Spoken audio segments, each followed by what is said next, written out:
श्रीमन्नारायण नारायण हरि हरि ओम। श्रीमन्नारायण नारायण हरि हरि ओम। श्रीमन्नारायण नारायण हरि हरि ओम। श्रीमन्नारायण नारायण हरि हरि ओम।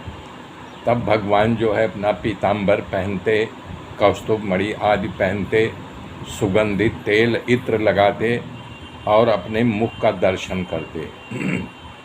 रोज नित्य ताजी गाय जो बच्चा दिया बछड़े सहित गाय के सींग में सोना मर करके सदाचारी ब्राह्मण को दान देते थे। और ऐसी व्यवस्था करते थे कि पूजा करने के बाद अपने बड़े बुजुर्गों का आशीर्वाद लेते, उनका पैर छूते, गाय और ब्राह्मण को अपनी दाईं तरफ रख करके तब धर्म सभा की ओर प्रस्थान करते। दारुक उनका रथ व्यवस्थित सजा करके वहाँ तैयार रखता। सातकी उद्धव का टेका लेकर के भगवान रथ में सवार होकर के सुधर्मा सभा की ओर प्रस्थान करते। उस समय उनकी शोभा का वर्णन अद्भुत होता था। सारी पत्नियां अपने अपने झरोखे से उनके रूप को निहार करके प्रफुल्लित होती थी।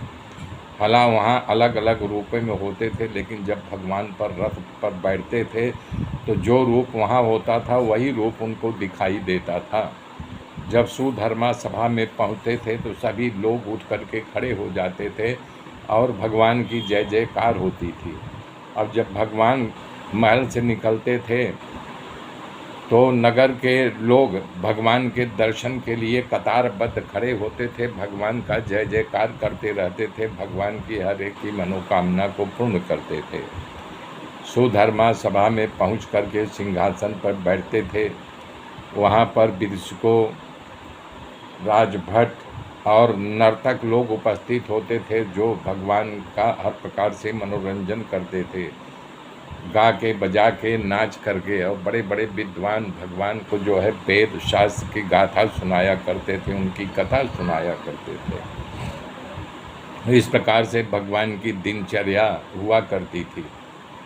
एक दिन अपने सिंहासन पर सुधर्मा सभा में बैठे हुए थे तो एक अजनबी दूत वहाँ आ गया और वो भगवान से मिलने की अनुमति मांगी। पहरेदार जा कर के भगवान से बताए कि एक अजनबी दूत कुछ संदेश लेकर के आया हुआ है।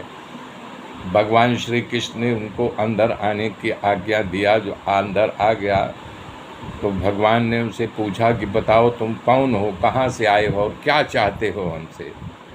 तब वो हाथ जोड़ करके बोलने लगा, महाराज मैं उन अभागों का दूत हूँ जिनका भाग्य बिना आपके सहारे खुल ही नहीं सकता। आप ही उन अभागों को बचा सकते हैं, अन्यथा वो अंधकारमय कोठरी में जी रहे हैं।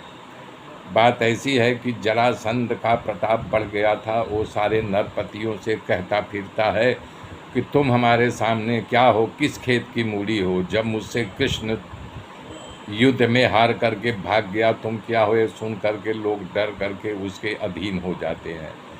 और जो उनकी अधीनता को स्वीकार नहीं किया, उनको बंदी बना लिया है, वही उन लोगों ने कहलाया है कि प्रभु आप सर्वेश्वर है, जगत के आप ही मालिक हो, मुझे इस काल कोठरी से बचा लो। तो इस पर गहन विचार हो रहा था। तभी वहाँ पर नारद जी प्रकट हो गए। नारद जी देखते ही भगवान श्री कृष्ण आसन से उठ खड़े होते हैं, दौड़ करके उनका स्वागत करते हैं, उनका पैर धोते हैं और सिंहासन पर बैठाते हैं। तब जो है यानी कि भगवान ने पूछा कि मुनिवर आपका यहाँ आगमन कोई खास वजह से हुआ है। बोले कि क्या बताएं, पांडव जो है राजसूय यज्ञ करना चाहते हैं। राजसूय यज्ञ का मतलब ये होता है आपको यज्ञ में बुलाया है और यज्ञ में सर्वोच्च आसन पर सर्वप्रथम आपकी पूजा करने का उद्देश्य है। राजसूय युग में जो राजा जब यज्ञ का घोड़ा छोड़ा जाएगा तो आपके अधीनता स्वीकार करेंगे, वही तभी हमारा राजसूय यज्ञ पूर्ण होगा। एक ही का डर है कि जरासंध का अभिमान बढ़ा हुआ है, वो आपकी अधीनता स्वीकार नहीं करेगा और राजसूय यज्ञ में रोड़ा बनेगा। तब भगवान ने उद्धव से कहा, उद्धव कि तुम त्रिकालदर्शी हो, जरा देख के बताओ हमें क्या करना उचित है, क्या करना अनुचित है। इस प्रकार से उद्धव जब भगवान की बात सुने तो बड़े प्रफुल्लित हो गए। मेरे मित्रों, मेरे साथ बने रहिए, आगे की गाथा फिर कल जोड़ूंगा। तब तक के लिए जय श्री राम।